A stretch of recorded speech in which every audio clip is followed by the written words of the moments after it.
Simulan muna natin sa pagdasal.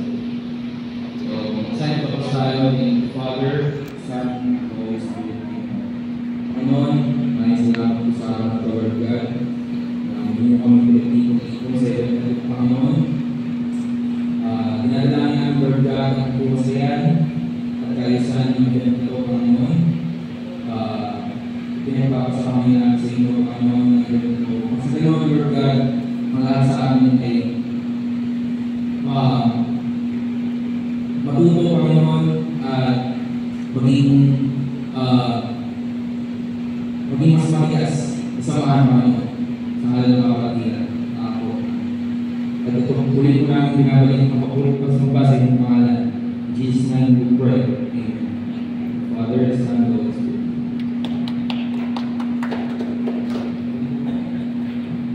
Okay, pinipin ko ito pong hindi na ako tumitin ko eh. Ito po yung pagkakita ko sa aking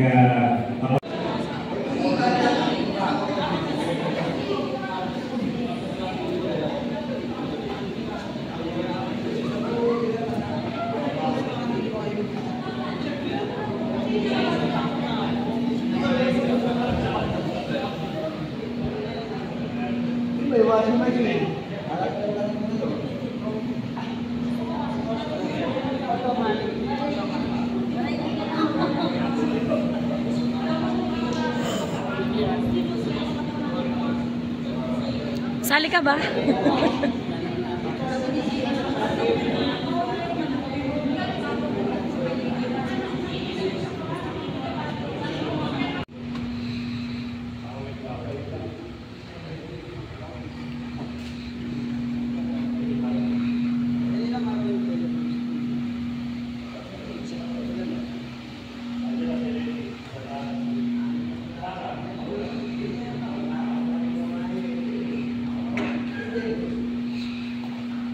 Yes.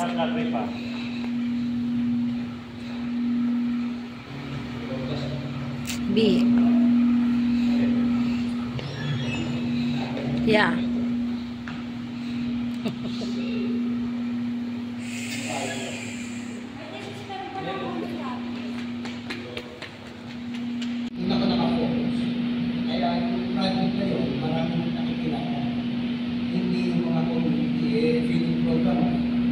Hindi na natin magpakilala eh. Sobrang kilala na tayo. Dami na nga politiko malapit sa atin. Ganun tayo kasikat. Ganun tayo makilala. At saka yung mga kalamuhan na umataw. Sabihin na, huwag kayong ma-accept kung anong mga naging problema natin. Lahat naman ng organization. May problema eh. At sabihin mong masumpayan. Or eagles. Sila may division na, di ba? Wala-wala din sila. So, mag-stay tayo dito, lalo natin pagandahin. Siguro, kung yung nakakasidan ko dito, natitingnan natin yung ako before, parang wala na, di ba? Pero kita mo ngayon, mas maganda tayo ngayon. Ngayon pa ba tayo atras? Ngayon pa ba tayo mawawala ng gana? Eh, ang ganda na ng ako. Tandaan ninyo, ang mason, ang ganda-ganda niya, di ba? Pakinggan. Pero saan pa sila nagsimula? Sa gera, patayan. Saan sila nagsimula? So, in the future, hindi pa tayo ang mga-experience. Pa tayo nga po natin, mga-experience na ganito lang nakakasi ako. Anong level. So, ganun lahat yun. Dumadaan sa proseso, step by step, at nakikilala tayo. Ganun maayos lahat ng programa natin.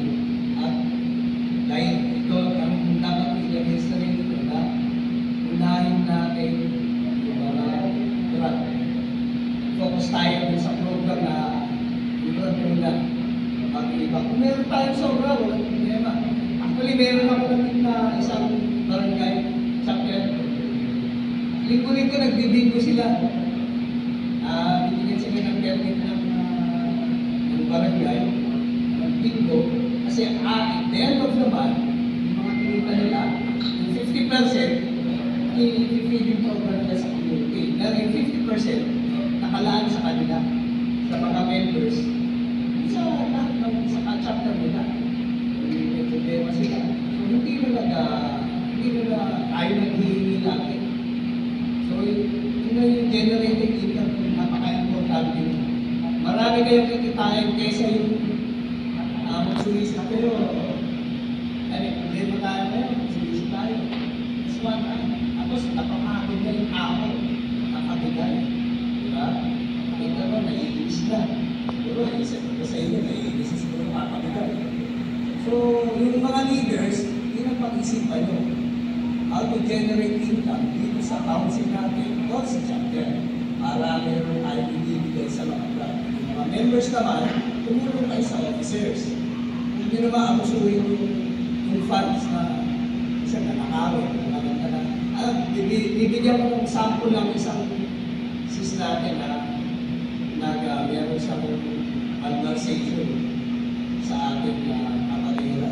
Tinapon niya yung pera, nagalit mo yung ikakasuha natin yun. Kakasuha ka talaga yun. Hindi siya palalang kasi. Malalaman niya kasi yung money. Pero dadalhin mo sa korte kasi malaki-laki yung kilo.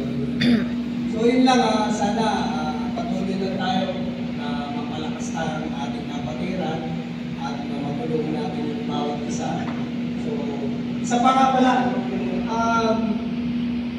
may experience ako na yung tungkol dyan sa blood donation na yan. Ilang swimming pool na ang dinonate natin sa Red Cross. Pero pag nangailangan yung mga blood, tayo binibigyan, di ba? So, tapos minsan ba, sisigilin ka pa. Kaya nga, pinupush ko sa Board of Trustees na sana maging compulsory na lang yung pagbigay ng donate sa sarili natin. Tayo lang. And the family. Yung family kasi one day na kailangan ng kahit minsan may pera kayo, hindi mo malalaman na pera. Minsan hindi mo magamit eh. Kailangan ng tatay ko, may pera naman ako, pambili. Kasi wala naman akong pabilan, hindi naman bibili sa kending tindahan. Naghahanap ako ng tao. Although, actually, may tulad talaga ng mga kaya lang, ang tagal. Bakit gano'n? Bakit ang dami natin program ng donation? Pero pag nakailangan yung program, nawawala sila. Talaga bang nagbablad donation tayo o nagpapasigap lang, nagpapakita? Ang gilas lang sa gobyerno. So, sana unahin talaga natin yung sarili natin. Saka yung family natin. Kasi unang-unang matutuwa na ako tayo, yung family natin. Yun yung unang-unang matutuwa. At siyempre, bakit kinabang yung mga anak nyo? Doon, hindi gumano yung pera ko sa blood donation. So, sana yun, mapush natin yun. Yun lang maraming salamat sa inyo. Long live!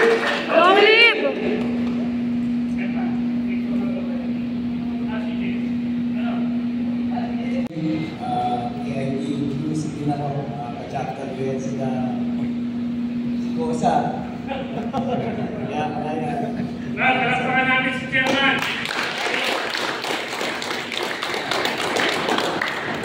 Medyo malat at marami nang inakinan na event eh. Pero anyway, actually part ako ng Board of Trustees.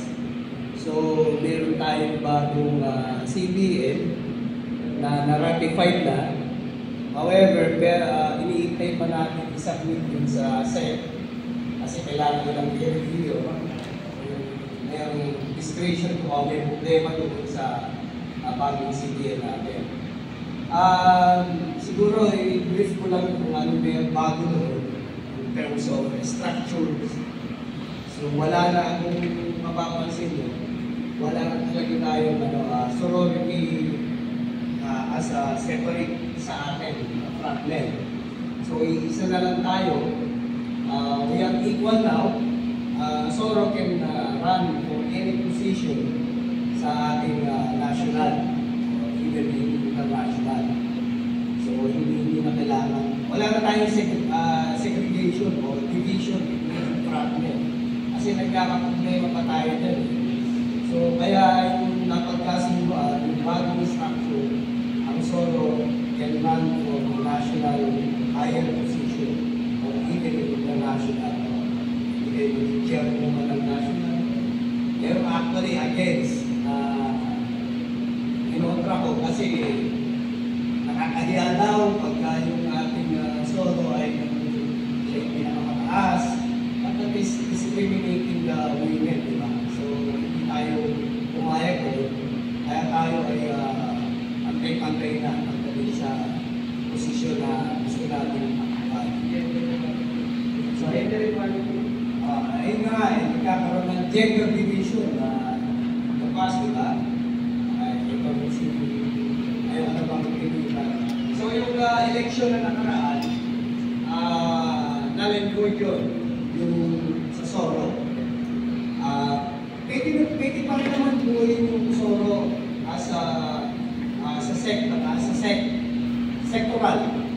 sectoral. Para sa mga women, parang may desk kayo, kayo lang.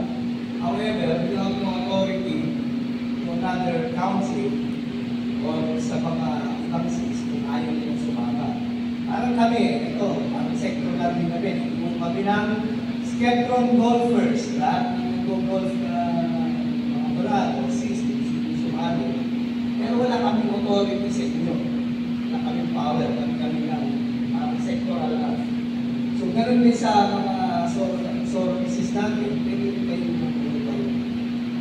So, wala nang chairwoman ng sorority national, international, kasi nagkakagulo lang tayo dyan. Nakaroon tayo ng mga issues sa ganyang bagay.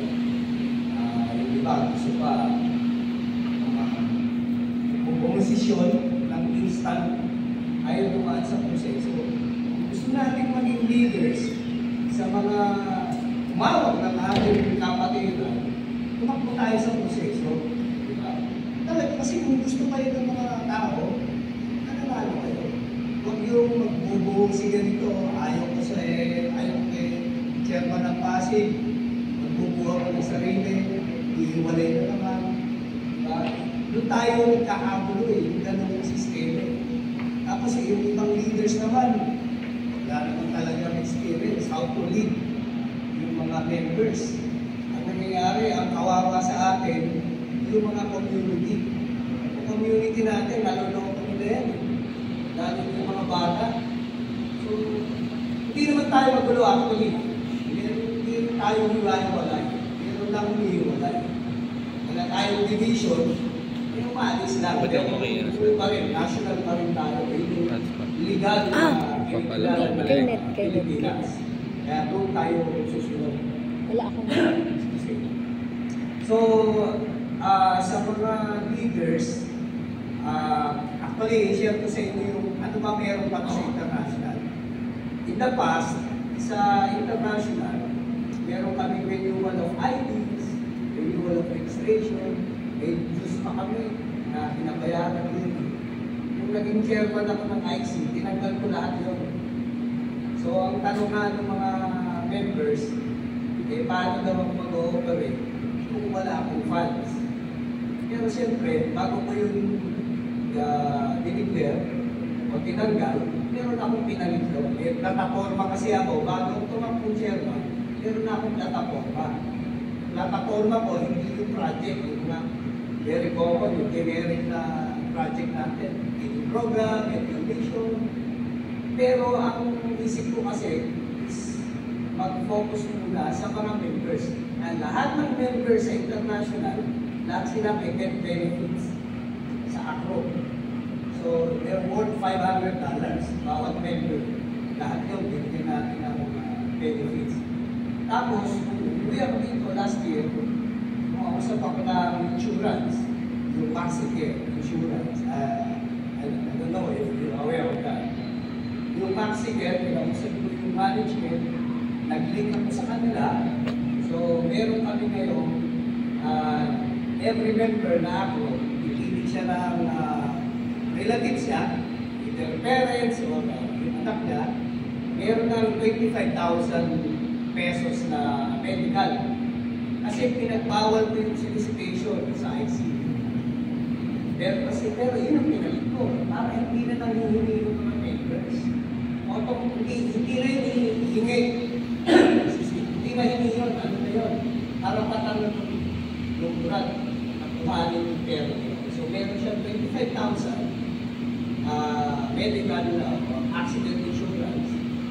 tapos meron pa silang 50,000 na death benefit doon sa napili niyang relatives. So sana, actually dun sa aming council sa Canada, wala rin kami gusto. Pero may funds kami.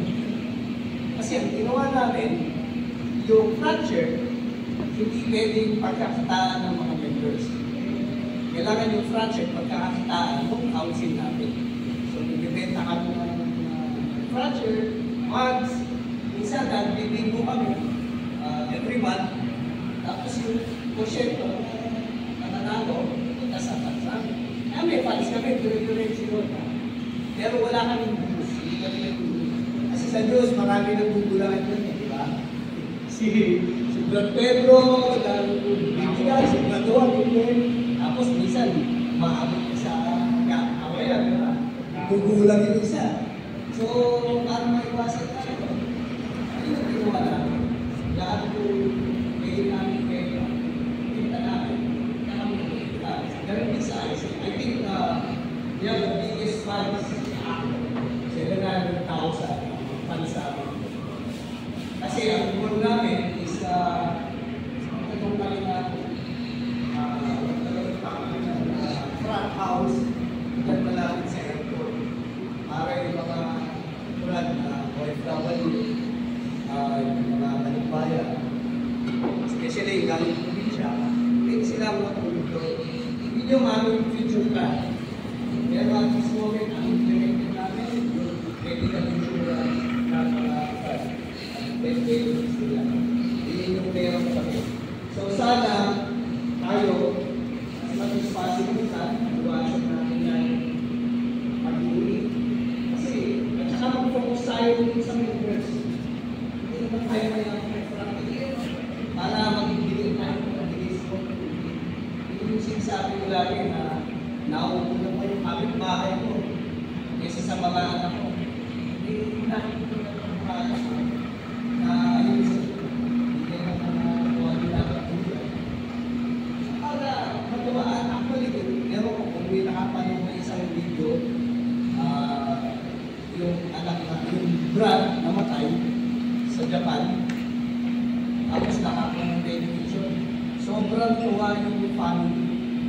At sabi pa nga sana ano pala, kailangan daw nila yung ako na ganun lang. Hindi pala ganun. Ano pala, maganda pala ang programa natin. Umiiyak yung yung kapatid. Tapos yung namatay naman na Brad sa Dubai, yung nanay gusto mag-acro. Kasi after kasi bakit nila naiisip yun? Naisip ko sila sumali kasi nakikita nila yung acro maganda. Diba? Hindi yung naiisip nila before na awit. Bakit? Kasi nakikita ba? Let's face the reality na tayo ay sumali sa acro. Para ano, diba? Para makinabang rin tayo. Hindi nagtotoo eh. Hindi nagtotoo na tayo ng plastikan. Kaya ako sumali sa acro kasi ano ba pakinabang ko sa acro? Diba? Ganun naman lahat ng bagay. Lahat naman akong desisyon na nagsisimula yun sa ano ba pakikinabangan ko dito sa hotel. Una-una, dumadami yung friends natin. Hindi ako kahit nakahalap ko. Diba? Ito, yan, sila Picasso. Siguro, yan ang mga longest friends ko. Hanggang ngayon, hindi makita ko. Kasi bata pa kami, nagkasabi mga kami. So, yan yung advantage ng fraternity. Pangalawa, sa collegiate, maliit lang ang mundo namin ko.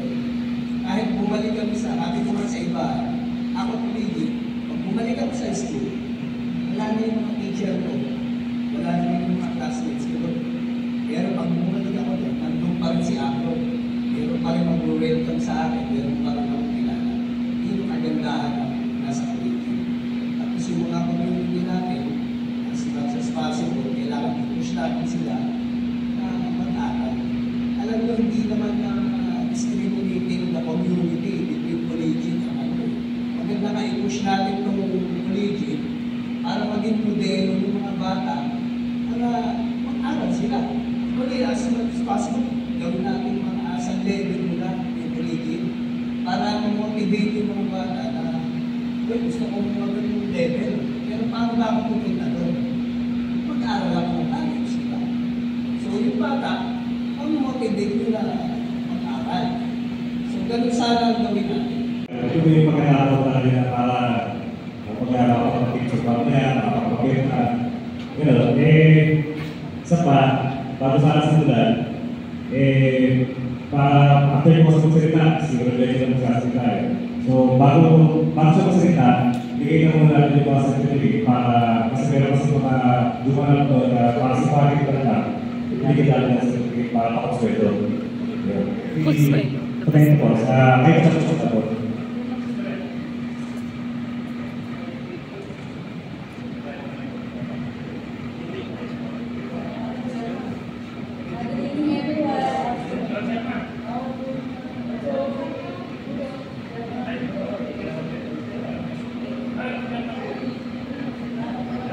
Wala mo na kang double mint.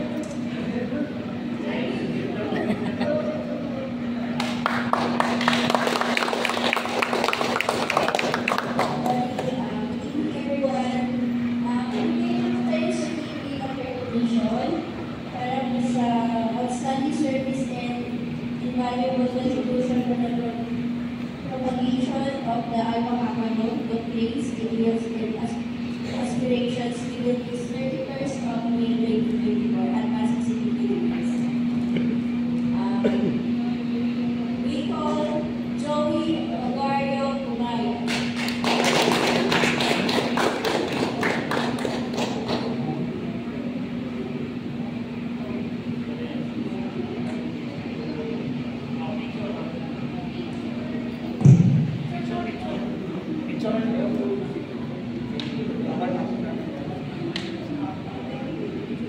Okay.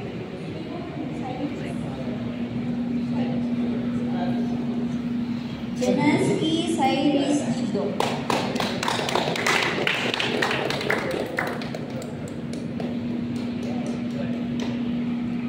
Okay.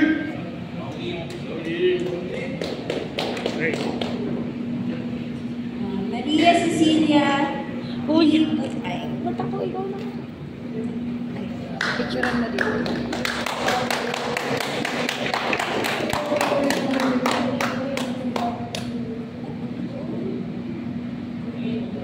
Okay.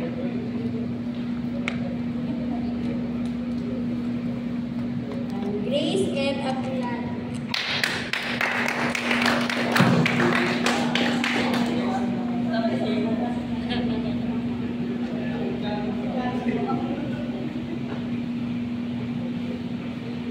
Long live! Long live. And the last, Nettie Ventura.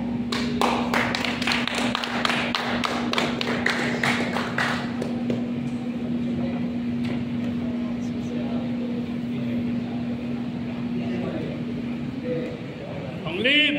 Long live. Okay, yung task, ito yung pagpapagpita namin sa mga pupunta lagi, different days. Kaso hindi natin kaya yung ginawa ko na talagyan ng brain eh, kasi ikaw naman ng brain ito.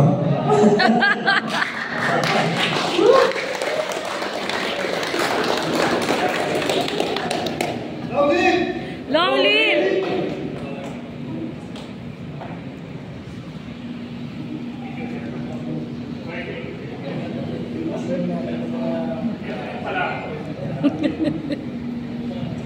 Hindi mga kapatid. Blood vaccine! Ingatan niyo, baka mahulog ko ito eh. Mapalo pa ako.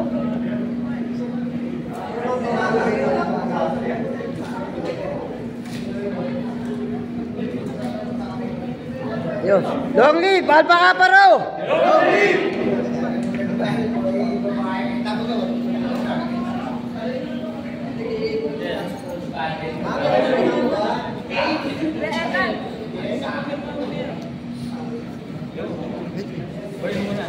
Sige. Pwede ko dito. Wala.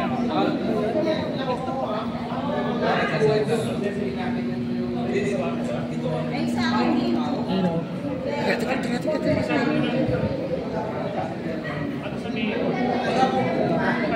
Ano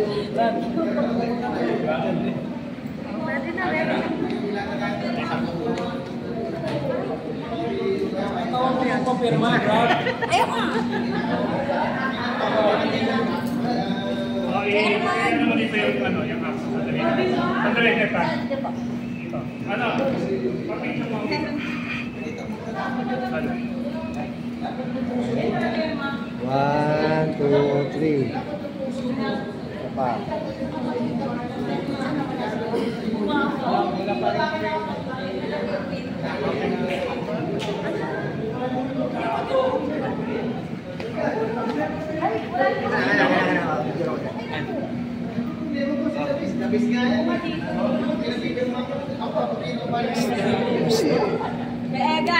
Yup, ayos. Ay, dito ko.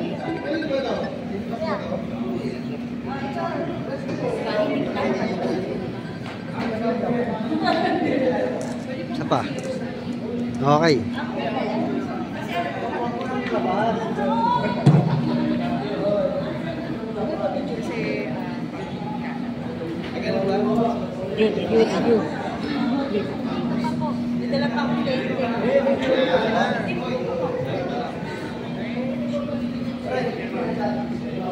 Brother Sis, got the attention of everyone.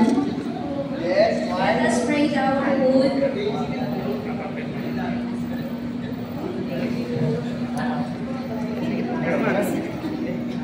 Yung paddle natin, papirma mo kay Brad Picasso. Ano yung sticker? Hindi, huwag yun. Yung kahoy, yung original. Yan.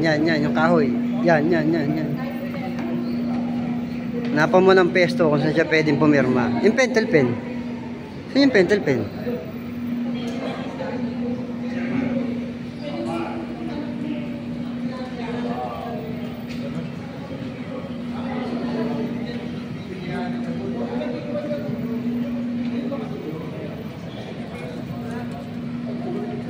Lagyan niyo ng ano, ng IC check man, ha?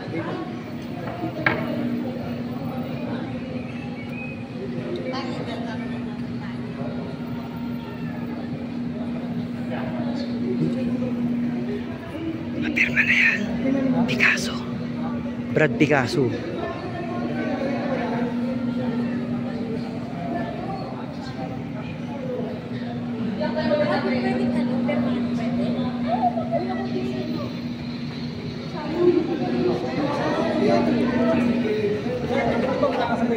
Ito, kay Brad.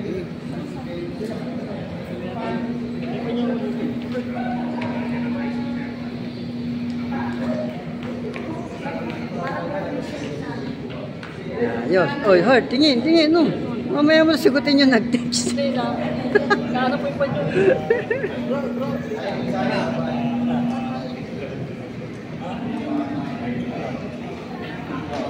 Heart.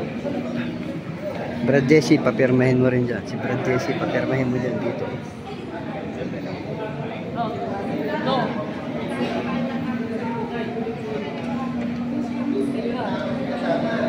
Sige.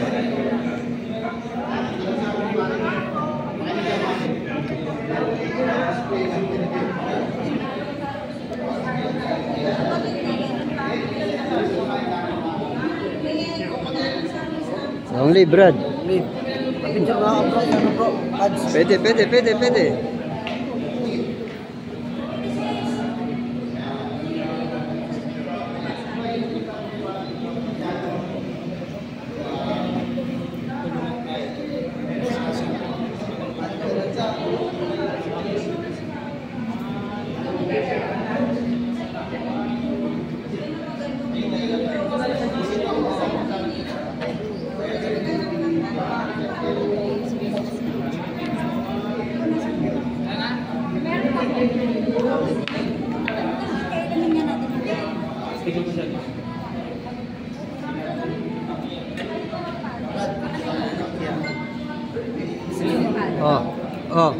Oh, tingin.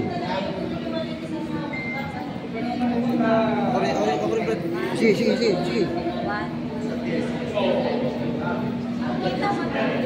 Brad, Muna.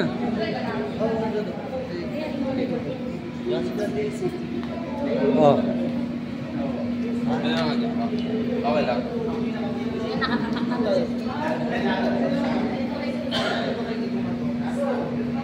Shoot ka rito. Yan, yung logo natin. Yan. Ayos.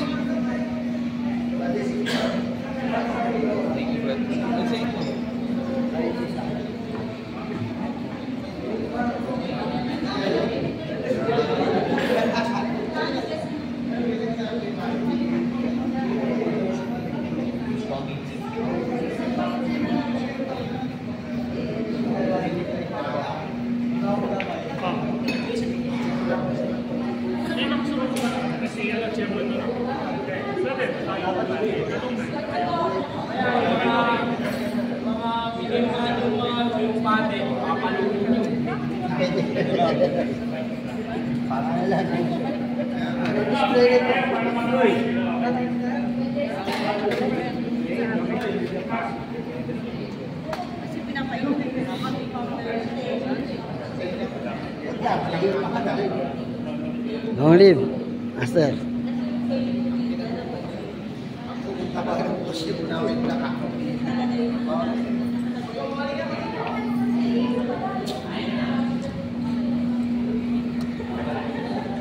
Net. Sis. Net. Net. Okay. Uy. Oh, dali. Dalawa na mesa. Okay.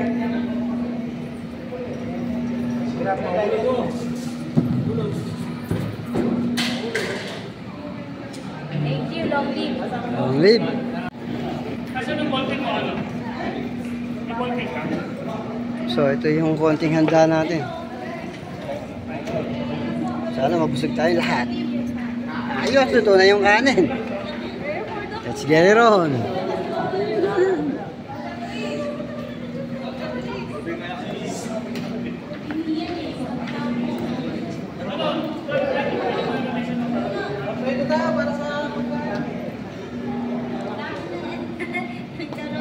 Kasi madama na yan.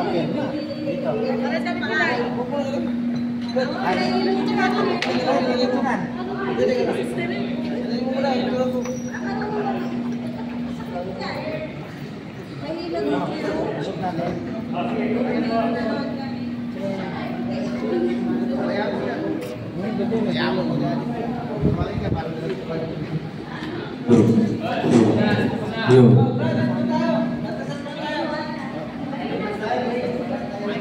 Okay.